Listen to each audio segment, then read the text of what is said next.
Nang mailigtas ng abandonadong aso, si Shannon Loria sa isang car crash, ay nagawa silang hatakin ng aso sa layong mahigit 100 feet para makahingi ng tulong.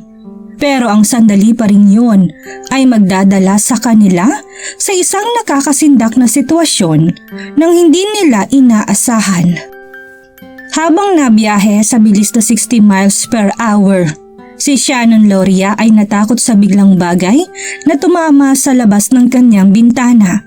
Ang kanyang windshield ay nagdilim, dahilan para mapilitan siyang mapapreno ng labis.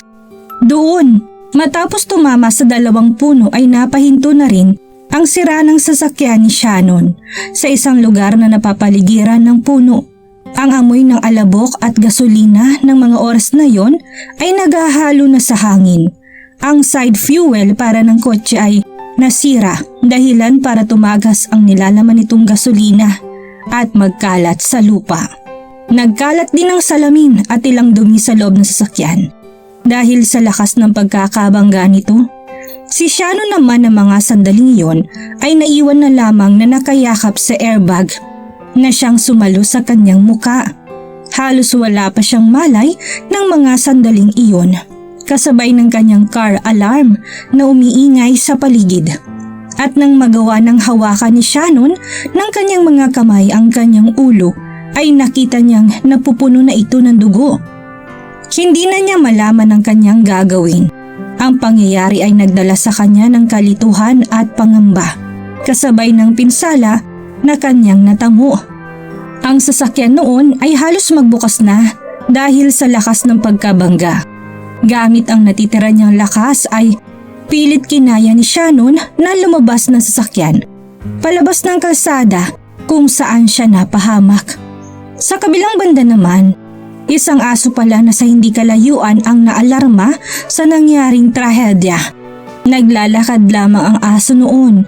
Inaamoy ang kanyang paligid nang madinig nito ang malakas na ingay dulot ng pangyayari. Ito na ang 3 araw ng aso na nagpapagala-gala sa kalsadang iyon.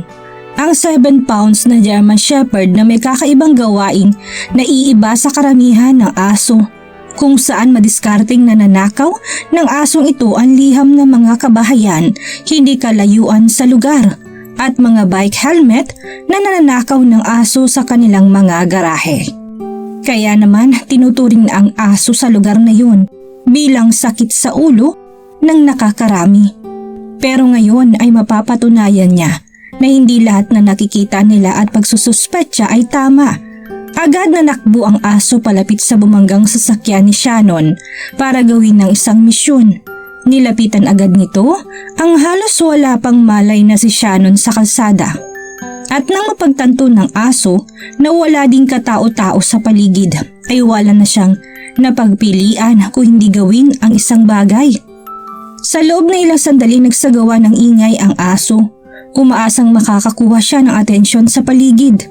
Sinusubukan ng aso na gisingin si Shannon gaya na lamang ng paghila sa pantalon nito at iba pa. Pero hindi na ito tumutugon pa. Ganap na nga siyang nawala ng malay. Wala nang nagawa ang aso kung hindi kagatin ng damit na suot ni Shannon at buong lakas itong hilahin. Hindi ito naging madali para sa aso. Ito lamang ang naruroon at para masaksihan ang naging bunga ng trahedya. Marahang dinala ng aso ang katawan ni Shannon sa lupa gamit ang kanyang buong lakas. Medyo nagkakamalay-malay na rin siya ng mga sandaling iyon, dahilan para mapagmasdan niya ng bahagya ang maasul na kalangitan at kalupaan sa kanyang paligid. Ilang yarda din siyang pinagtiyagaang dalhin ng aso sa isang ligtas na lugar. Bagamat bahagya ng nararamdaman ni Shannon ang kanyang mga braso't binti, ay wala pa rin siyang sapat na lakas para makagalaw ng husto. Sa sobrang pagkahilo, dala nangyari ay huli nang mapansin ni Shannon na isang hayop palang humihila sa kanya, na kanina pa niyang hindi namamalayan dahil sa pagkamanhid ng kanyang katawan. Dito na siya mas natakot lalo't hindi niya alam kung saan siya dadalhin ng aso o kung ano ang gagawin nito sa kanya. Hindi rin masyadong maaninag ni Shannon ang hayop na humihila sa kanya na mas lalong nagpapadagdag pa ng kanyang pagkabagabag. Naisip niya na baka asong lobo ito o isang aso na dinadala na siya sa isang lugar para masolo at kainin. Masyado ba siyang nangihina para makapanlaban at magpumiglas? Ang katawan niya ng mga oras na iyon ay patuloy lamang na kinakaladkad sa madamong kalupaan na lugar. Hanggang sa maya-maya pa ay narating na rin nila ang isang kumpol ng damuhan kung saan sila napahinto. Ang matinis na tunog na humaharang sa pandinig ni Shannon dala ng aksidente ay marahan na rin nawawala. Pero mas lalo lamang yun nagpapadagdag ng kanyang takot. Dito na niya nadinig ang ingay ng mga nagdadaan ng mga sasakyan at napagtantunan ni Shannon na nahila siyang dumadala sa kanya sa gilid ng isang 4-lane highway kung saan ang mga sasakyan ay mabilis na rumaratsada at nagdaraan. Ang trauma na nadala ni Shannon sa trahedya na kanina lamang naganap sa kanya ay naging matindi. Nagpabalik-balik ang bawat pangyayari na yon sa kanyang isipan. Pilit man niyang maglabas ng lakas para makatayo ay hindi niya talaga ito magawa na parabang isa siyang paralisado. Halos 100 feet din siyang nahila ng aso nang hindi niya nalalaman. Sadyang naging dedikadong aso sa kanyang misyon kaya't kahit mahirap man ay hindi ito sumuko. Subukan man ni Shannon na sumigaw ng malakas para makahingi ng tulong ay wala ring nangyari. Nagpahinga muna siya at naging mahinahon ng ilang sandali hanggang sa unti-unti na siyang nagkaroon ng kaunting lakas para makagalaw at maikilos ang kanyang sarili. Gusto niyang makita ang hayop na humila sa kanya at dito na rin niya nakaharap ang aso sa itim nito at malalaking mga mata. Nang makita ng aso na nakakagalaw na siya, ay nagtatahol na ito ng malakas na tila nagnanais na makaagaw ng pansin. Ang highway ay malapit lamang kung saan sila naruroon. Sa sobrang lapit ay halos madala sila sa bawat malakas na paghampas ng hangin, bunga ng mabibilis na pagdaan ng truck. Nasa isang delikadong bahagi sila ng highway, gayunpaman ay nagawa ng aso na manatiling kalmado habang nakatitig sa babaeng kanyang tinulungan. Nagawa na rin naman ni Shannon ang makatayo ng diretsyo at nagsimula ng kumaway sa mga nagdaraang sasakyan para kumuha ng pansin. Kasabay na pagtatahol na ginagawa ng aso, mas naaaninag na ngayon ni Shannon ang itsura ng aso. Isa itong itim na German Shepherd na may brown highlights na nagbibigay disenyo sa kanyang leeg at mukha. Naging mahina ang aso noon simulat sa pool ng kanyang pagkatuta, kaya't naman naging mahirap sa dati nitong amo na siya'y maalagaan. Kaya naman sa punto na sila noon na may papadala na lamang ang aso sa isang shelter. Kagaya ng isang normal na aso ay mabilis ding maturuan ang mga German Shepherd. Sadyang marami lamang talagang natatakot sa mga asong ito dahil sa kanilang laki at nakakatakot na presensya. Kaya naman tsak na hindi ito agad maaampon sa shelter ng ibang pamilya. Kung sakaling tulad din ng ibang aso na kagaya niya, ito ang dahilan kaya nagawa ng aso na makatakas ng shelter at mamuhay na lamang ng mag-isa. Ilang minuto ding nagkakaway si Shannon sa kalsada bago nito narinig ang marahang pagpareno ng isang truck. Agad bumaba ang driver ng truck para mapuntahan si Shannon para makamusta ang kalagayan nito. Hindi na rin naman siya nakasagot pa. Nagamit na niyang natitira niyang lakas sa paghingi ng saklolo. Maigi naman at naruroon ang driver nang mawalan siya muli ng malay at agad siyang sinalo. Maya-maya pa ay nagising na lamang si Shannon na sakay na ng isang stretcher. Sa kanyang paglingon sa paligid ay wala siyang ibang naaninag at nadidinig kundi ang pagtama ng malalakas na ilaw at sirena ng mga sasakyan. May dalawang paramedics din na nag-aasikaso sa kanya sa magkabilang gilid.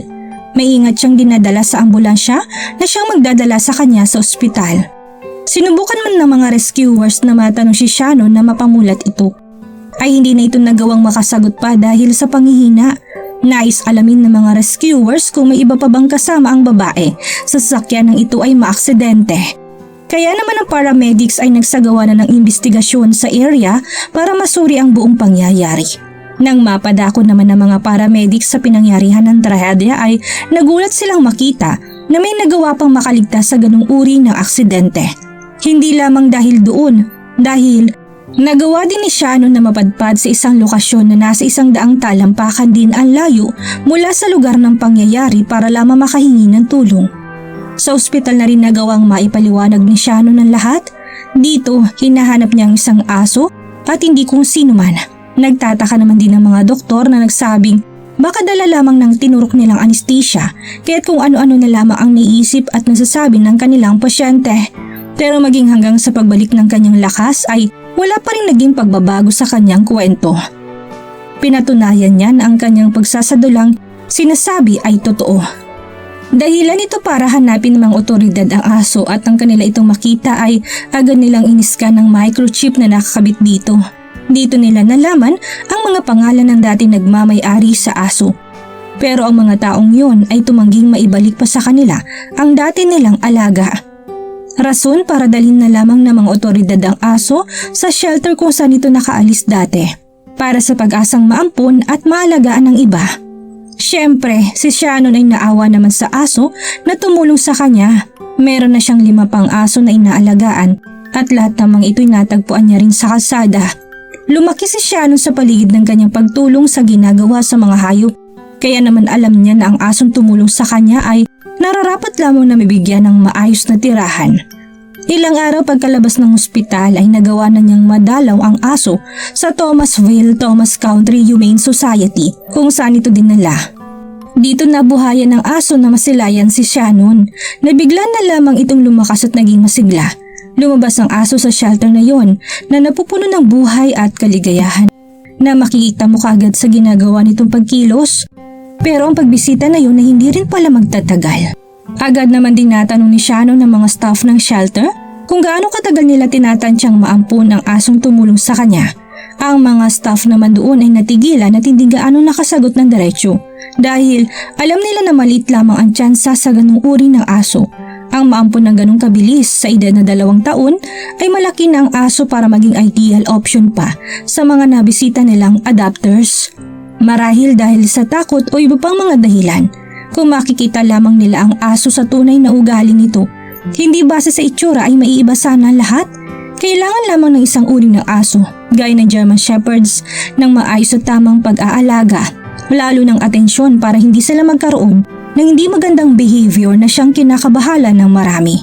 Dito na nagkaroon si Shannon ng idea para makatulong na kung makapagpalabas lamang siya ng storyang makapagbibigay ng interes sa karamihan, ay malamang na magbigay daan ito para mabilis na magkaroon ng pamilya ang German Shepherd na kanyang naging tagapagligtas. Kaya naman, pinangalanan ni Shannon ng aso na Hero. Agad siyang gumawa na pagsasadula sa social media para pumukaw sa atensyon ng nakakarami. Inakala naman ng ibang nakabasa ng isang prank lamang istoryang yun sa una, pero hindi nagawang sumuko ni Shannon sa kanyang nais. Kung paanong hindi din sumuko si Hero sa kanya. Hanggang sa may isang kumpanyang nagka-interes sa kanilang storya at agad nagpadala ng reporter para mas maobserbahan pang detalye ng kwento.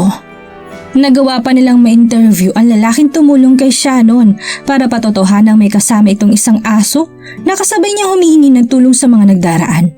10 taon nang umanong nagmamaneho ang driver sa kalsada na yun at marami na ring nakita sa gilid ng kalsada sa matagal niyang karanasan. Pero yun ang unang beses na may nasaksihan siyang ganung bagay. Sa katagalan ay nagawa na ring ma-interview ni Shannon sa ilang local news na may kinalaman sa pangyayari na nagbigay daan sa pagkalat ng kanyang istorya sa mga pahayagan, major news stations at ilang media outlets sa lahat ng sulok ng lungsod. Dahil dito ay binaha ang shelter ng request na may kinalaman kay Hero. Araw-araw sa bawat araw ay may taong nagtatanong kung available pa ba si Hero para kanilang maalagaan. Maraming tao na rin ang nagdatingan sa shelter na wari mo bang si Hero ay maikukumpara mo na sa isang sikat na artista. Hindi lamang siya dinudumog ng nais bumisita, kundi ng mga taong nais din siyang maampon. Ang tanging pumipigil na lamang sa mga dumarating ay ang kwalifikasyon nila at ilang pangangailangan para sa pag-aampon sa aso, na hindi naging madali hanggang sa makatanggap ang shelter ng isang special na tawag sa telepono mula sa isang lalaking nagtanong kung available pa ba si Hero para sa isang inspeksyon. Hindi din umano tatanggap ng pagtanggi ang lalaki bilang kasagutan dahil ang tawag ay nagmumula sa gobyerno kasama ng isang official job title sa isang department. Sa isang opisina naman sa kabilang bayan, isang timang talaga namang sumusuri sa kwento ni Hero para sa isang traits na kanilang hinahanap. Alam ng team na yun ang kakaibang potensyal ni Hero. Isang babae ang agad na sumuri kay Hero at agad itong idinaan sa isang training program. Para saan? Normal lang gagawin ni Hero ngayon. Ang isang bagay ng kanyang ginagawa kamakailan lamang. Ang bagay na nagdala sa kanya sa kasikatan para kahangaan ng marami. Inensayo nila si Hero para maging tagapagligtas pa ng marami sa mahihirap na sitwasyon. Sa kabila ng lahat, kahit wala pa mang training ay nagawa na ni Hero na makapagligtas ng isang buhay. Kaya naman, sino pang makapagsasabi ngayon kung ilang tao pa ang kanyang maililigtas? Natuwa ba kayo sa kwentong ito? Maraming salamat po.